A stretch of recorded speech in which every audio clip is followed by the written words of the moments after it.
భక్తి కలగాలి, శాస్త్రమునందు విశ్వాసం కలగాలి, వినయంతో జీవించడం రావాలి. ఇవి రావాలి అంటే తాను కష్టపడినా సరే ఒక గురువుగా వచ్చి ప్రబోధం చెయ్యాలి. అందుకే ఒక రాముడిలా ధనస్సు బాణాలు పట్టుకు రావాలి, ఒక కృష్ణుడిలా అవసరమైతే నేను చక్రాన్ని ప్రయోగిస్తానని పట్టుకోవడానికి సుదర్శన చక్రధారణ చెయ్యల.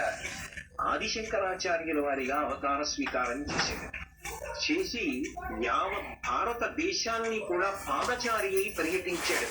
నేను గంగా స్నానం చెయ్యాలనుకోండి, ఏ కాశీ పట్టడానికో వెళ్ళాలి, గంగయే నన్ను అనుగ్రహించి బయలుదేరి మా ఇంటి ముందుకు వచ్చిందనుకోండి, నేను ఎంత అదృష్టవంతున్నో. అలా భగవంతుడే గురువు రూపంలో ఉండి అన్ని చోట్లకి తానే కదిలి వెళ్ళాడు. శంకరాచార్యుల వారి రూపంలో వెళ్ళి అందరికీ కూడా జ్ఞాన ప్రబోధం చేసి మనుష్యుల మనసులో ఉండేటటువంటి రాక్షసులందరినీ కూడా తొలగించాడు.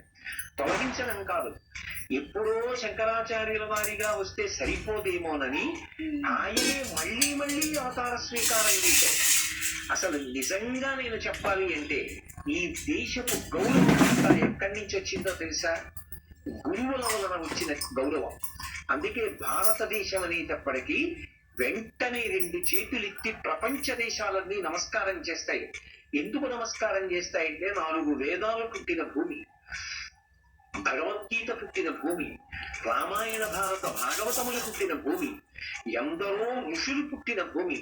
రామకృష్ణ పరమహంస, వివేకానందుడు, ఆదిశంకరాచార్య, చంద్రశేఖరేంద్ర సరస్వతి, చంద్రశేఖర భారతి, ఇటువంటి ఎందరో మహానుభావులు మళ్ళీ మళ్ళీ మళ్ళీ మళ్ళీ వస్తూనే ఉన్నారు. ఒకప్పుడు కంచికామకోటి పీఠాధిపత్యం వహించినటువంటి చంద్రశేఖరేంద్ర సరస్వతి స్వామి వారు చేసినటువంటి ప్రబోధానికి, వారు పాదచారి నడిచి వెళ్ళి వారు చేసిన ప్రబోధానికి కొన్ని కోట్ల మందిలో మార్పు వచ్చింది. దేశం అంతట్లో కూడా ఆయన మళ్ళీ ధర్మ మార్గం వైపుకి నడిపించగలిగినటువంటి దార్శనికుడు అయ్యాడు. అందుకే నాని పాల్కీవాలా ఒక మాట అంటాడు, members of the dominant minority అని ఒక విచిత్రమైన మాట వాడాడు ఆయన. డామినెంట్ మైనారిటీ అన్న మాటకు అర్థం ఏంటంటే కొద్ది మంది వ్యక్తులు వేళ్ల మీద లెక్క పెట్టగలిగినంత మాత్రమే ఉంటారు, కానీ వాళ్ళ నోటి వెంట వచ్చినటువంటి మాటలు కొన్ని శతాబ్దాల పాటు మనుష్యుల యొక్క జీవితాల్ని మారుస్తాయి. శంకరాచార్య స్వామి వారు చెప్పిన మాటలు ఇప్పటికీ ఎప్పటికీ చెప్పుకుంటూనే ఉంటాం.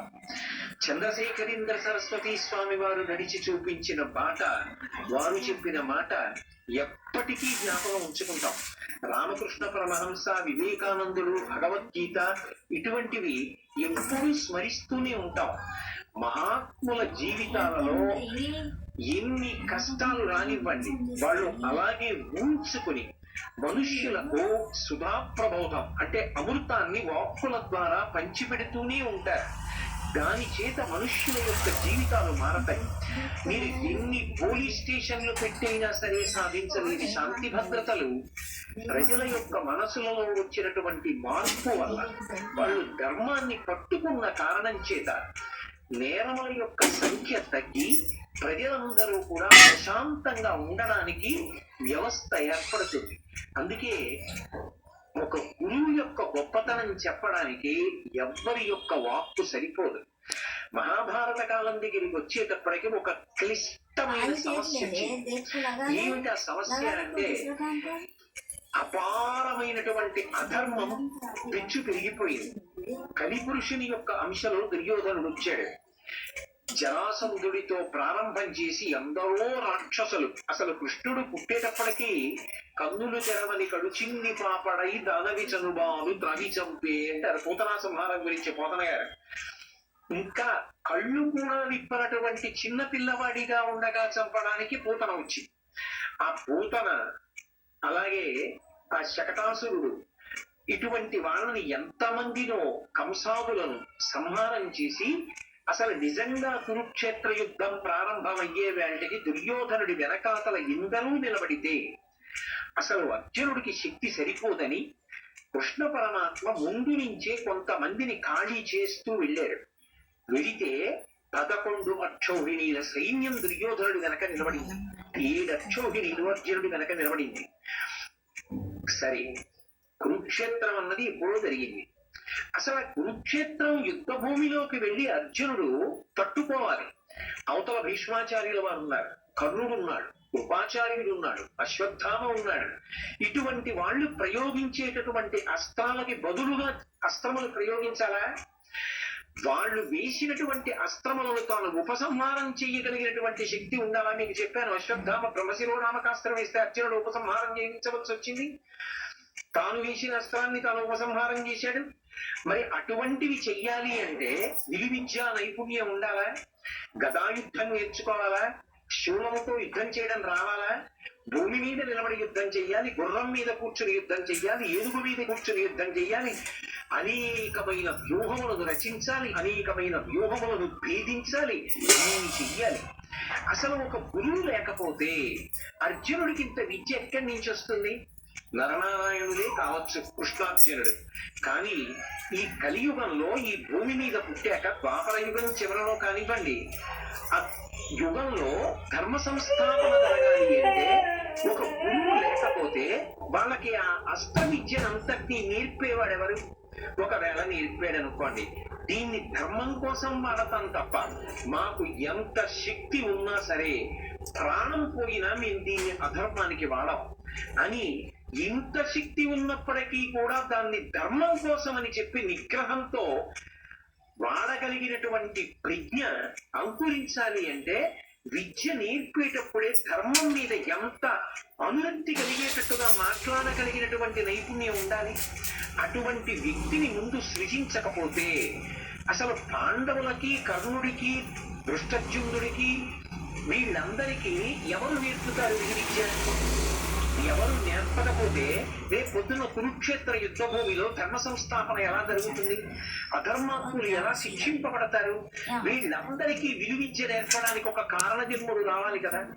వాడు కారణజన్ముడై ఉండాలి. ఆయన సామాన్యమైనటువంటి వ్యక్తి కాకూడదు. ఆయన అందరిలాగే ఏదో స్త్రీ పురుష సంపర్కం చేత పుట్టినటువంటి ప్రాకృతమైన మానవుడు అనుకోండి. ఆయన కూడా పుస్తకాలన్నీ చదువుకోవడానికి చాలా కాలం పట్టింది అనుకోండి. ఆయన కూడా ఎన్నో విషయాలు నేర్చుకోవలసి వచ్చింది అనుకోండి. ఆయన ఎప్పటికి నేర్చుకుంటాడు? ఎప్పటికి పూర్ణుడవుతాడు? ఎప్పటికి పాండవులకు నేర్పుతాడు? ఎప్పటికి కురుక్షేత్ర యుద్ధ భూమిలో వీళ్ళు ధర్మ సంస్థాపన చేయగలుగుతారు? అంటే ఒక కారణ జన్ముడు పుట్టాలి. అంటే మీరు ఒకటి ఆలోచించండి, ఈ సమస్య ఎవరిది అంటే భగవంతుడిది.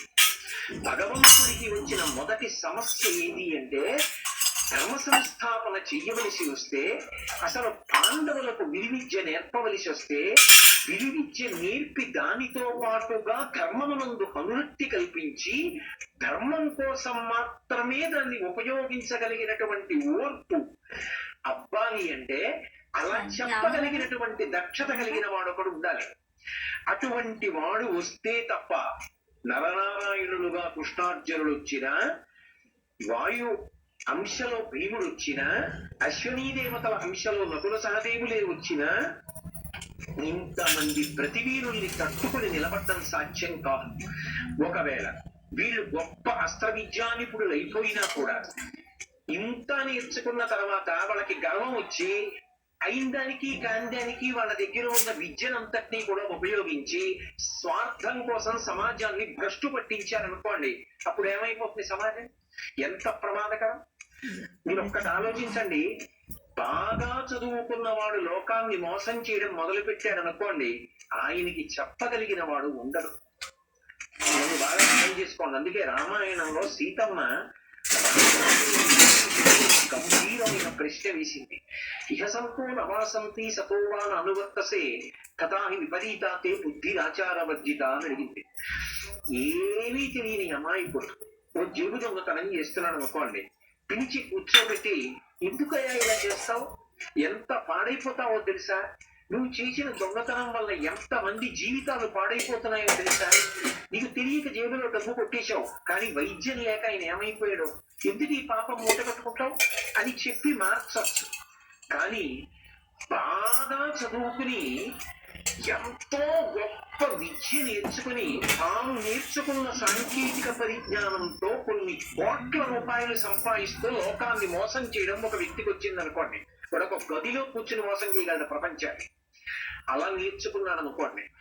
అతన్ని కట్టడి చేయడం చాలా కష్టం. చదువుకున్నవాడు గాడి తప్పిపోయాడు అనుకోండి, ఎవరు చెప్తారు? చదువుకోని వాడు అయితే చెప్తారు. అన్నీ తెలుసున్నవాడు, అన్నీ చదువుకున్నవాడే గాడి తప్పాడు అనుకోండి, ఆయనకి చెప్పడానికి ఆయనతో మనం ఏం వాదిస్తామండి? ఆయనకన్నా మనం చదువుకున్నామా? ఆయనకి తెలియంది ఏముంది? అన్నీ తెలిసి అలా ప్రవర్తిస్తారు. మనం వెళ్ళి ఆయనతో ఏదైనా మాట్లాడదామన్నా ఆయన వాదన చేస్తాడు. వాదన చేసి తాను చేస్తున్నదే సత్యం అంటాడు. ఏం మాట్లాడతాం? అందుకే లోకంలో చదువుకున్నవాడు పాడవడానికి వీలు లేదు. ఈ దేశం గొప్పతనం ఎక్కడుందో తెలుసా? చదువు చెప్పడం ఒక్కదాని మీదే దృష్టి పెట్టలేదు, చదువుకి పక్కన సంస్కారాన్ని కూడా ఇచ్చారు. అందుకే రామాయణం చదవండి.